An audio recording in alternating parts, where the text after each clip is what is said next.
Personally, I'm tired of being sized up, packaged up, sliced up, and diced up, and usually by other women. I'm tired of being considered a failure because I'm divorced, and whatever the reasons, remain unmarried. The divorcee stigma is alive and well. The divorcee is sometimes seen as a failure.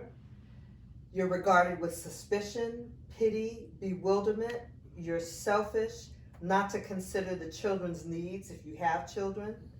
You didn't work hard enough. Some think you're unattractive, mean-spirited, ungenerous in bed, a helicopter parent. You come with more drama than you're worth. You're no longer good enough. You're never invited into circles that were once an integral part of your life, and only rarely invited into anything that involves couples. There is a discomfort felt both by the divorcee and the married friend.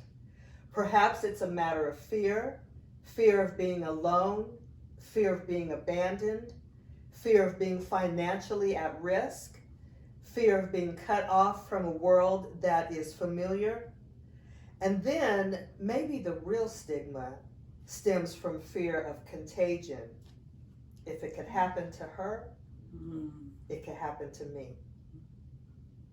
Welcome to Women at the Well, and today's topic is marriage and divorce, biblical view versus worldview. I'm Michelle Gipson, and along with co-host Carolynn Bonner are Sonja Martin and Angela Legget. Ladies, thank you so much for joining us today. Thank you. Thank you. I started out by reading to you a viewpoint of social and or worldview stigma regarding divorced women. And some of those comments can pertain to men as well, but today we're focusing on women. And so before we get into the stigma, I think it's important to look at the biblical view of marriage and divorce to gain better understanding of how it intertwines with the worldview. Okay? So there are several biblical grounds for divorce. In my study, I found actually only about 3. Sexual immorality or adultery, abandonment, or death. That's kind of pretty much it with regards to what the Bible has to say about divorce. The worldview, however, has about 11 different reasons that I found, 3 of them being the same: adultery, abandonment, and death. But they also list abuse versus physical and emotional abuse, sexual misconduct, and that includes rape or intimidation, coercion, alcoholism and addiction, something that they call carnal abandonment, which is basically withholding sex, impotence or infertility, sexual orientation change, criminal history, and religious grounds. So like if, you two just can't see eye to eye on the religious grounds. So ladies, what do you think about the worldview grounds for divorce? Is the worldview too lenient with regards to the grounds of divorce? I have a comment. Okay. As I listen, a lot of the things are the reasons listed in the worldview. I can kind of see how those could be abandonment in the biblical view. Okay. So if you talk about, you think about like alcoholism, because that's the one that stands out. If someone's an alcoholic, they kind of abandon you in the sense that now you're emotionally abandoned, you're physically abandoned, because a lot of times they might be not present. You just don't have like that connection, and I see that as abandonment. I'm not saying it's right or wrong, I'm just saying that's how I can kind of see where the justification can be in a lot of those things that are so worldly as biblical. Like you can kind of group those things in the same way, and the same for like adultery or anything like that. If you talk about did you say sexual orientation changes or something like that, like I think all that's adultery. Like, you know, it's like when you're doing these changes and you know, because we think about it as physical or sexual, that's, I in my mind, that's adultery too. So I just think the worldly views can just kind of be grouped into these, but I don't think it's too lenient. I think that things are just different, and I think that you know, nowadays people aren't so, I just think the church as a whole, we've opened up, and so like we just can't use these same little categories over and over and over, but we also have to just think, and I think that's why, you know, the worldly views, it might seem lenient or like there's just so many reasons, but I just think people are just learning more about what all of this means to them. Okay. Oh, go ahead. I would say the only thing that I'm kind of that concerns me is the worldview on if you're the fertility situation where you know you're you know, a woman is not able to give birth, and you know, marriages have ended as a result of that, and or if the man can't no longer perform or whatever the case may be. I'm challenged with that because the Bible talks about, you know, when you take vows, it's in sickness and in health. So you don't know what's going to happen, you know, later on. And there are other options of if a woman cannot have a baby, which I've had 2 friends where their husbands have left them because of that, because they weren't able to have a baby naturally. I'll put it that way, because there are other means to have children. Okay. You know, but marriages have ended in the course of any marriage too, depending on if you know, someone is sick and they might not be able to perform in a certain way. You know, there again, do we leave because of that? You know, so you know, that's probably the one that I have challenges on. That's hard. You know, That's hard. it's interesting because if we're talking about sickness and someone is an alcohol, I'll use alcohol. That's kind of a form of sickness, right? Okay. So do we stay and we try to make the marriage work if that person is an alcoholic? You know, my opinion with the world's view is it seems that the commitment is not there. We're not committed. Okay. So I can see how people feel in the spiritual, on the spiritual side.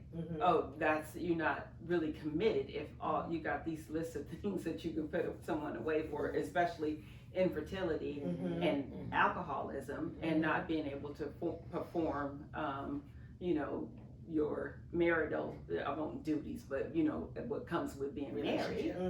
You know, that just, it's like, where's the commitment to the love of your partner, and you know, sticking this out to death do us part, committed, you know, through everything. So for me, I mean, that's just what, you know, what it sounds like. You know.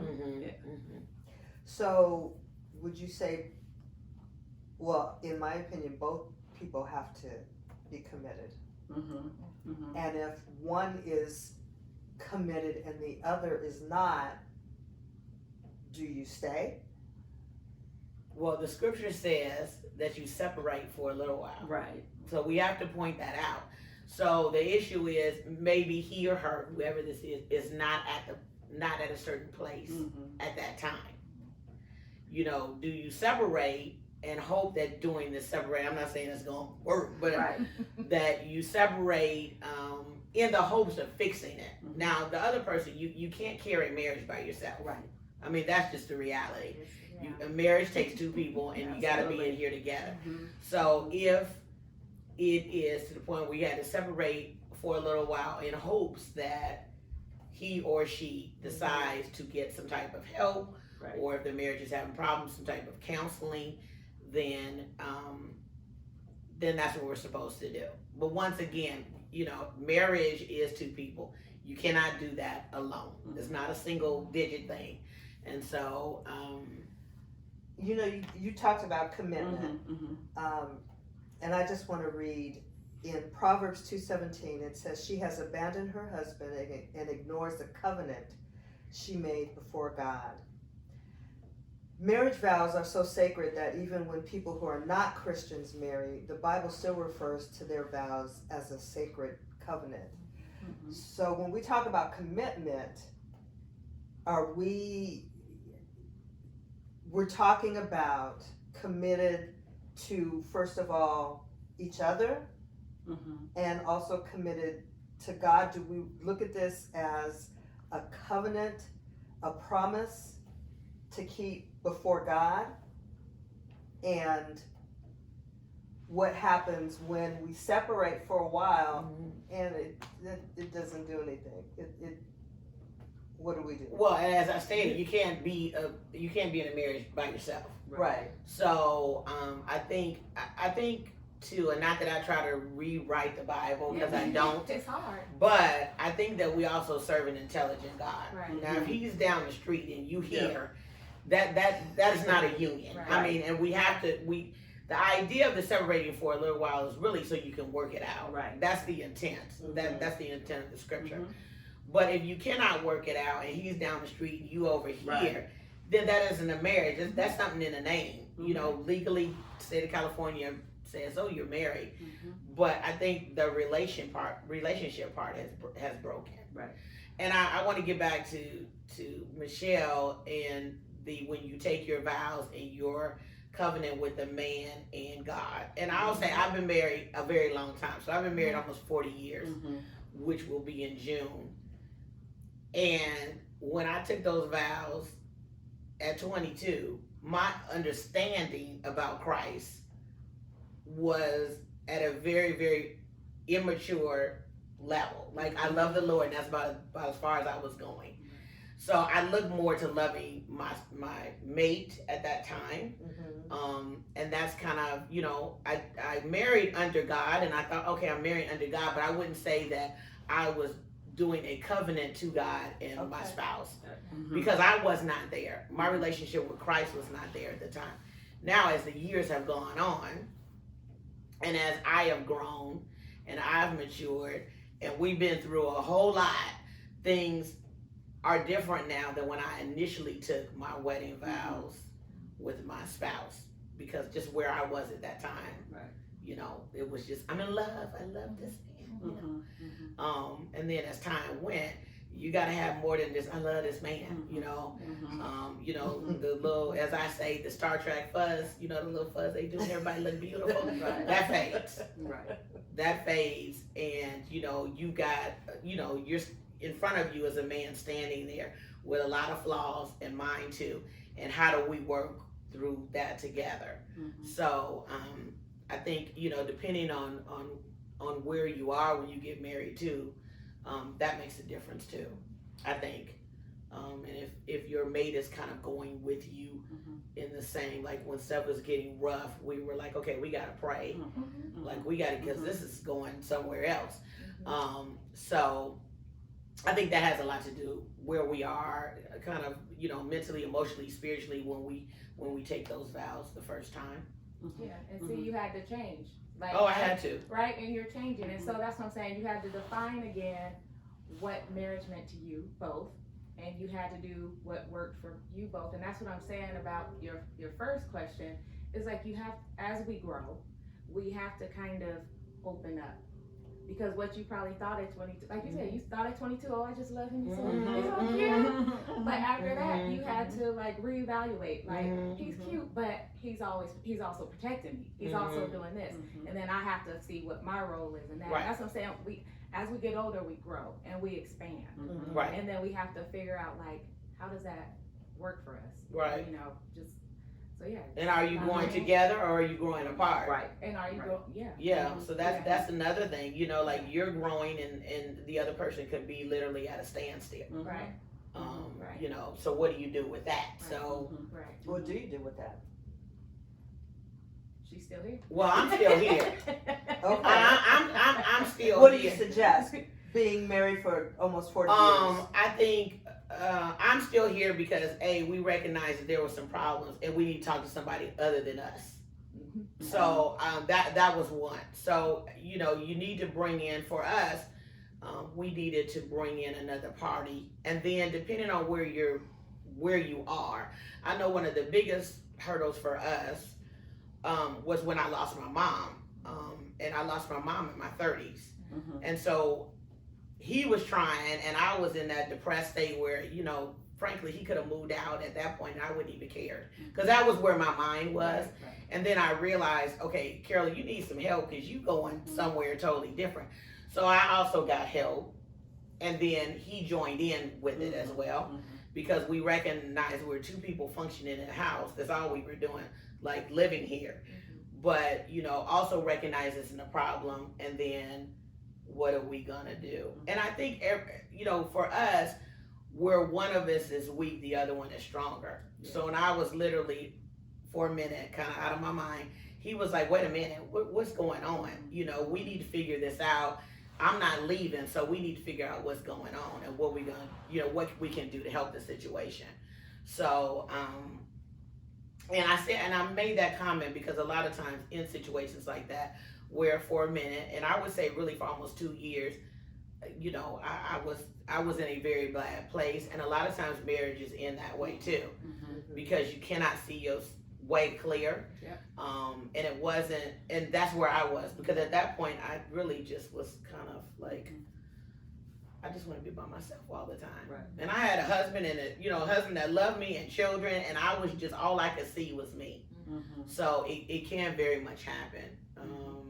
And then what do you do when you get in that place? You hope whoever you're with says, I'm in here for the long haul. What are we gonna do? Right. So which meant you weren't in this by yourself. Right, exactly. Right. No, I wasn't. And he made it very clear. Yes, he did make it very clear. Yes. Yeah, no, you can't. You cannot be in a marriage by yourself, because I've been there where I was in a marriage by myself, and that it did end in divorce, because he was just so selfish, and it was everything was about me, and now I understand he didn't know any better, but he's still in the same place that he was when we divorced. So sometimes people don't grow, they don't change, and he was in the exact same place. So that's interesting. And now I'm not elaborating, just saying that. It's the honest to God truth. The same place. Okay. I understand. Yeah. Do you think, because I know you had mentioned earlier that you were young when you your first marriage. Do you think when people get married at a young age, they don't really have, well, some may have a sense of that commitment and that covenant with God, but talk to me about it. Does it matter whether you yes. go ahead, take it, because you just go ahead no, because you look like you want to say something. I was just going to ask, does it matter about age and being married so young, or does that not matter? She's shaking her head no too. Go ahead, Angela. No, you go first. Most of us, I don't know, didn't have a form of reference for a marriage. Okay. At that young age, so I don't think it's age. Okay. You can get married young, and your marriage can survive, right? Because yours did. But most people don't have a form of reference. Okay, this is how we do this. And as Black people, we don't really go and get the help that we need to teach us how to be married, because sometimes it is you have to learn, because in my current marriage, we did go to counseling and learn how to be in a marriage and to take care of each other. But if you don't know, you don't know, right? But because, but if you have parents, I mean, most of our reference is our parents, right? Mm-hmm. You know, so we take a look at what our parents' marriage looked like, right. Whether good or bad. And if it's good, you know, I want to be married for a very long time like my parents, you know, or if my parents are divorced, well, I'm not going to be like that. I'm going to make sure that I stick it out no matter what. Mm-hmm. And so that the only kind of point of reference we have are our parents or those that are around us, you know, other family members, grandma, grandpas, aunts, uncles that, you know, our pastor, you know, their marriage, what it looks like. That's kind of the point of reference. So we do have a point of reference.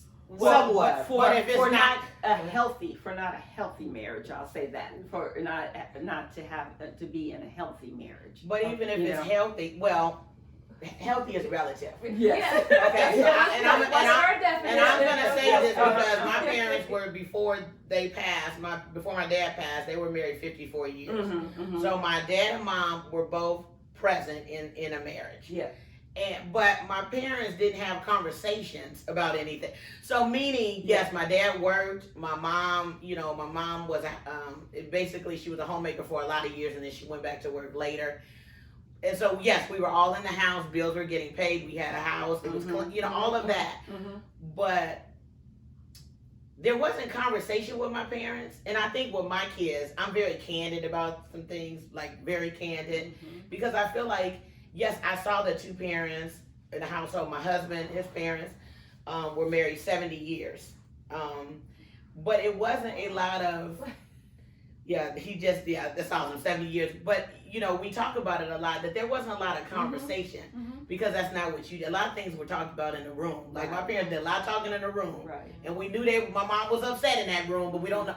But as far as really, I want to say even the teamwork factor kind of wasn't, they were there, but I didn't see it where, you know, I think that's why I over communicate with my kids. Sometimes they'd be like, oh, mom, because I want them to know the real. Like if your dad has upset me, you know it. Like your dad has made me mad today. Well, I never had any of that. It was always very peaceful. It was always very calm. So I understood longevity of marriage. I won't necessarily say that they taught me how to work in a marriage. The working aspect, or how to save money, or who's paying a bill. Because you know we got married so young, I didn't know any of that stuff. Because those kind of conversations weren't had. So I definitely saw longevity. Yeah. But the working dynamics, not so much. Okay. Not so much. Sonja, you were gonna say something? No, I was just saying I was married young too. Okay. So he was 21, I was 23. Okay. And we had very strong, positive models of what marriage looked like. His family had all been in ministry forever. My parents are still married. They've been married forever. I have no doubt that if he was still alive, we'd still be married. And we were very young, but I won't say I was as mature, but I learned so much from him, but he was super mature. Like, you know, and so all of this, whether it was counseling, whether it was, you know, going to our elders at church, whatever, we were all there. Like we, you know, everything was just in place. And so I don't think it has to do with age, because I was remarried again and he still stuck in the same place, right? So I just think his parents were married, but for whatever reason, his past traumas just didn't translate. You know, or they didn't translate well, right? You know, so, and he wasn't able to like address them and, you know, really grow from them and move forward. And so that's why I don't think it has to do with age. I think it really has to do with like where people are and maybe even their experiences, you know, before, but I don't think it has to do with age. Yeah, I don't think it has to do with age. Okay.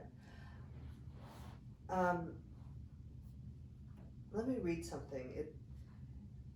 And it has to do with remarriage, since both of you remarried. It is some belief that when a person has pursued a divorce on biblical grounds, and let's just say just pursued a divorce, he or she is also free to remarry. 1 Corinthians 7:39 says, a wife is bound to her husband as long as he lives, but if her husband dies, she is free to be married to whom she wishes, only in the Lord. Let's talk about remarriage. What do you guys think about, from a biblical standpoint? It says they can only marry if the husband dies. Are you still married to the first husband, Angela? I'm sure.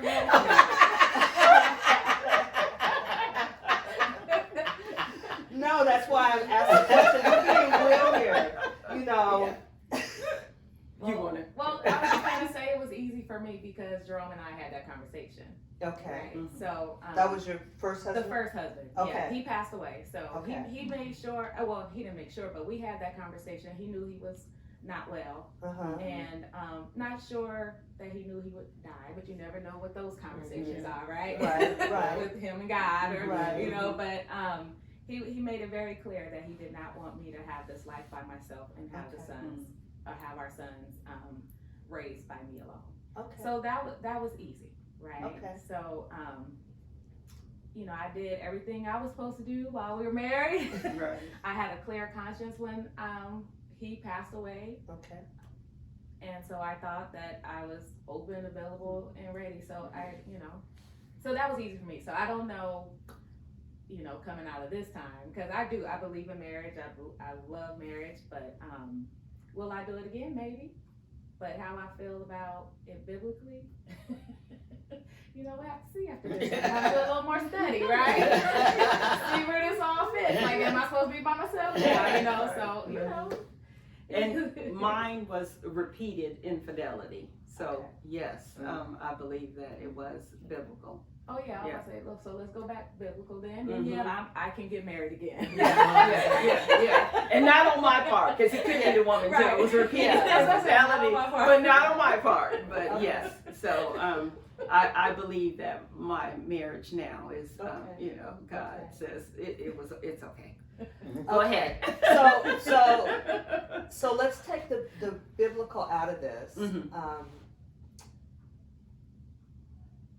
And let's talk about the stigma, because believe it or not, even in this day and age, there's still a stigma about divorcees. Now, it may not be as blatant and open as it used to be, but I believe, in my case, I truly believe that there still is a stigma that surrounds, you know, being divorced. So let's talk about that. Why is it, you know, in today, there was a statistic that I read that said nearly 45% of all marriages in divorce, totaling about 2,400 divorces per day. And if divorces are so common, why is there still a stigma? Is there? I honestly. Or is there a stigma? I really didn't know that there was still a stigma. I know in my experience with having friends that were married for a long period of time, what I experienced is most of my friends that were married and got a divorce, and I'm saying friends that were married like a long time, 20-some years, and our children grew up together. All of a sudden, they cut off their relationship with me because I was still married.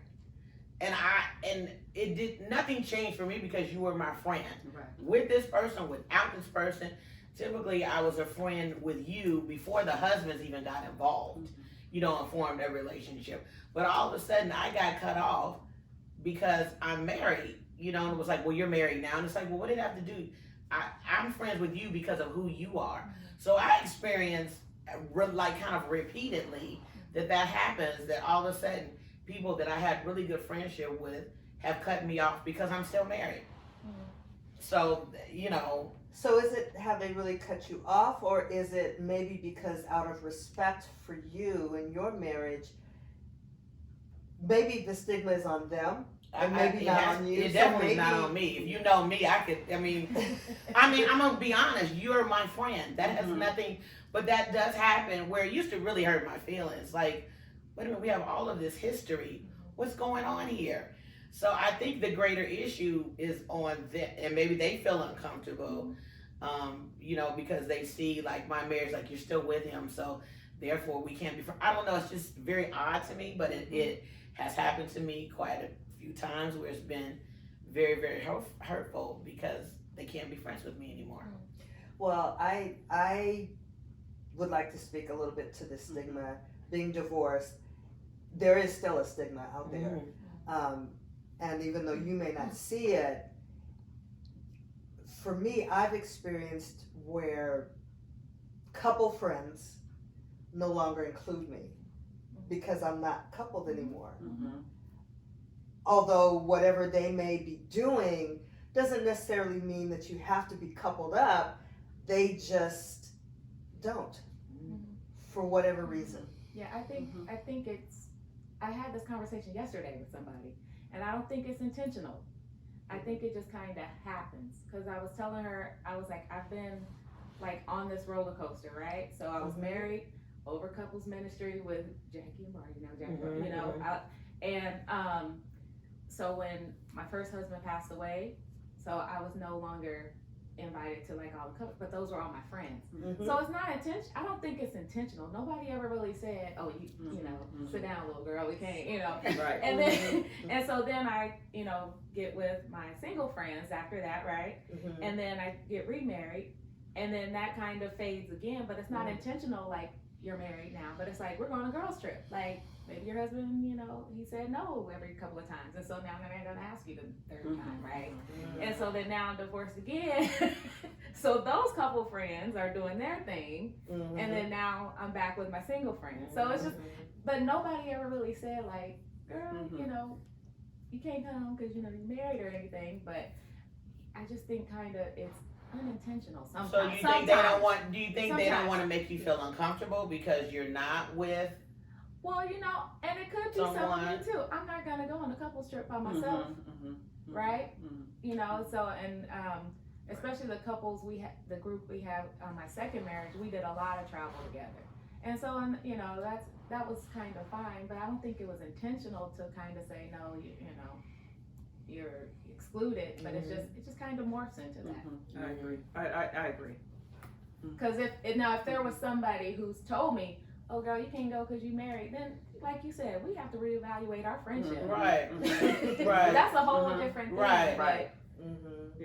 But luckily I haven't experienced that because but just I think the unintentional separation of those relationships, it happens, and it's happened to me.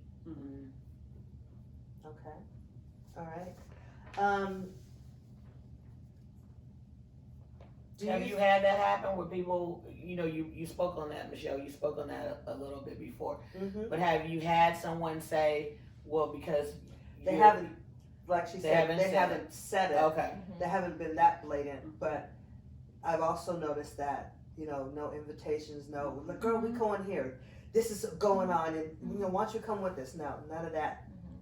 That no longer happens. That no longer happens. Yeah. As couple or just the women of those groups? The women of those groups. Really? So if they're doing a yeah. Well, was that true friendship? But that's a whole nother conversation. That's why you because I don't know that was true friendship. That should have nothing to do with. Yeah, because I will say my married friends, if there is just the girls doing something, I'm still included in there. Right. I'm just saying like the couple things. Right. Yeah. But So that's something else. Yeah. Reevaluate. You don't need them. I was gonna say those are not your friends. Come on, you don't need them.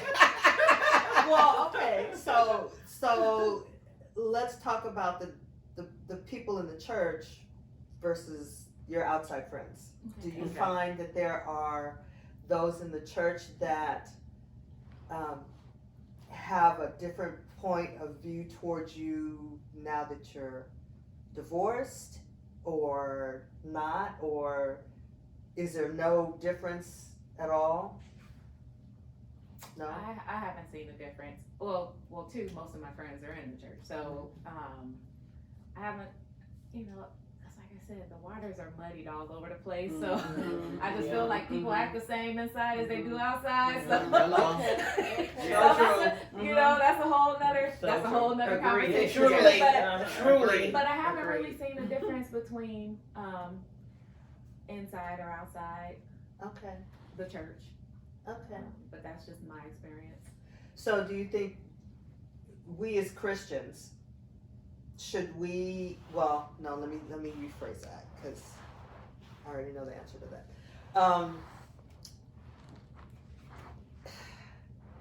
Ask it. No, what were we going to No, I was say? going to say, ask the way you're going to ask it. Yeah. No, I just, Go ahead. no, I just still think that there is some stigma from the church as opposed to society. You know, I think church people, well, I found not a lot, but I did find a few who really tried to keep me married and tried to encourage me Oh, to, absolutely. of course. Absolutely. Yeah. Yeah. even though they knew that it wasn't meant to be, but they still tried to, hey, girl, you don't want to be divorced because, you know, you're going to be all by yourself and you're going to do this, you know. Does that still exist, do you think? I think that does. Wait, I think it does, yes. I think that because it's in the church or your girlfriend? You're saying just Church. because this is church people Church people. would say this to you? Yes, yes.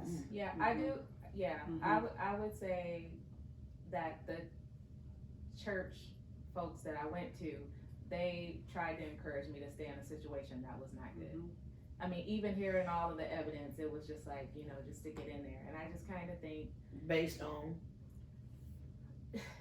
I just want to see where they're coming from. Based on what? So that's my point. Based on how people cherry pick and play funny games with the Bible. Oh, all right. So you brought up something really interesting. Right. Okay. So, you know, because I had all the reasons, whether biblically or, you know, worldly. And it's just still like, no, just kind of like, you know, whether to save face or like whatever. But people will keep you stuck in a situation and just, or, you know, because like it all blends out, just that whole thing. You don't want to be out there by yourself, you know, whatever. Or God said, well, God said, God ain't told me to do that. Like, God ain't told you nothing about me. You know, it's just like that whole thing.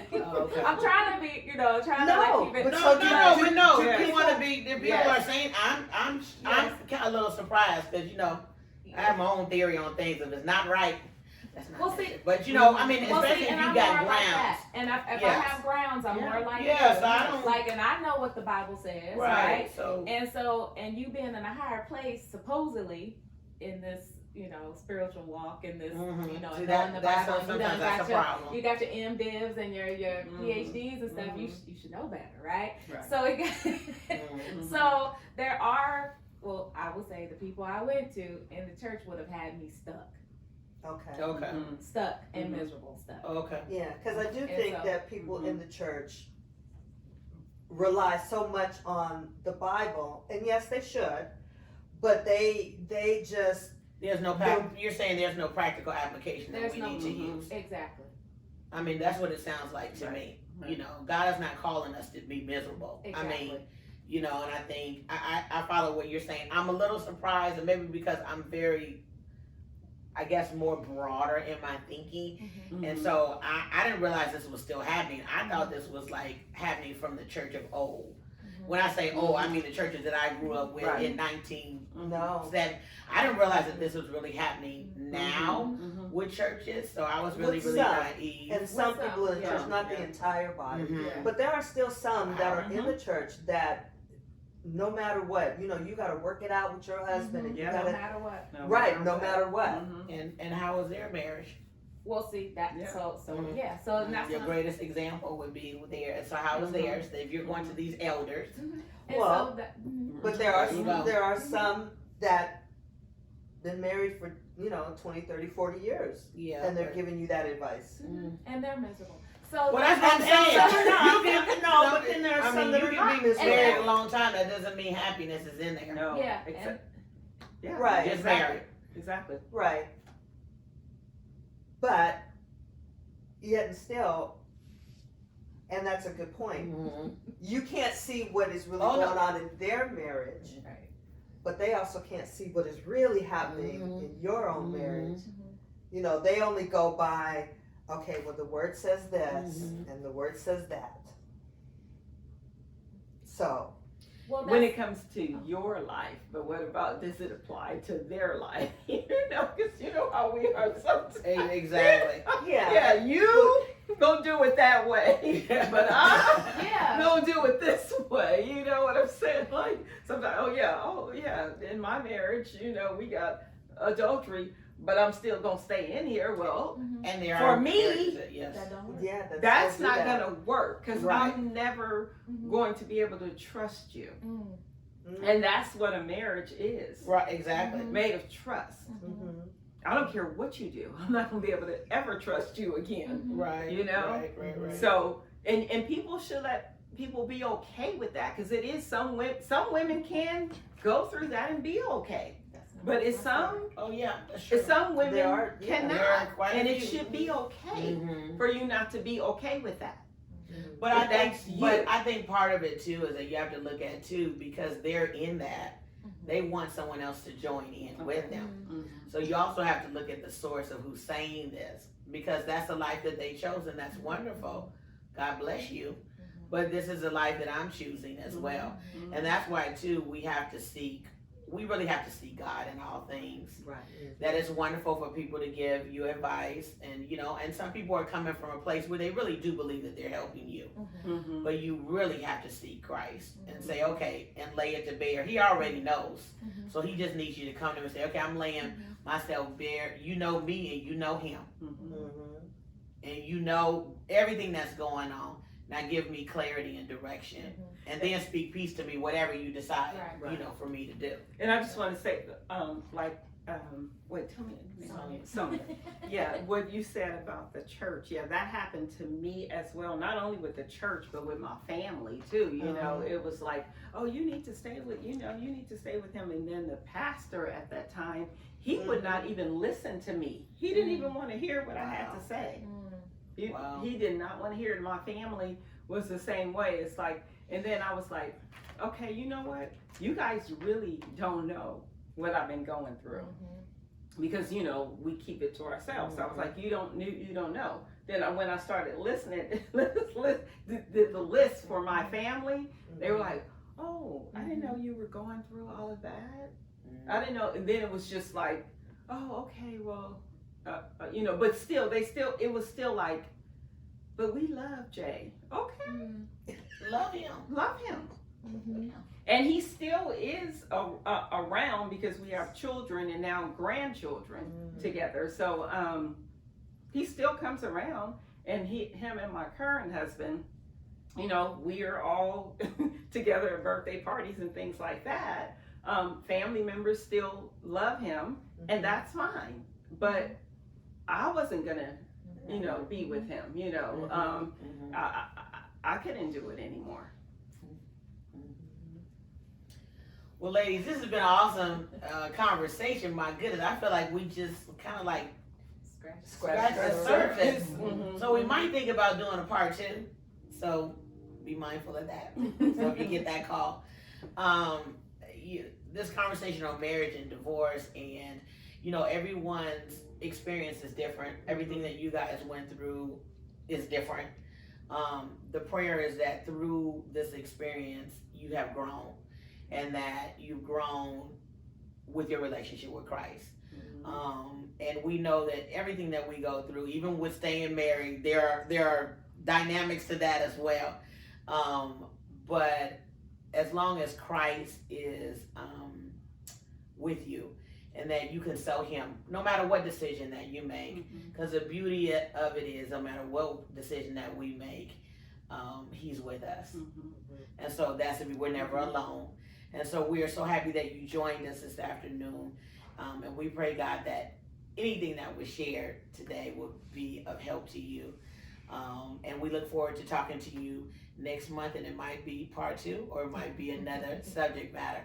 God bless you. Thank you for our special guest, and we'll see you next time. Thank you, ladies. All right. Thank you. Till next time. Bye. you.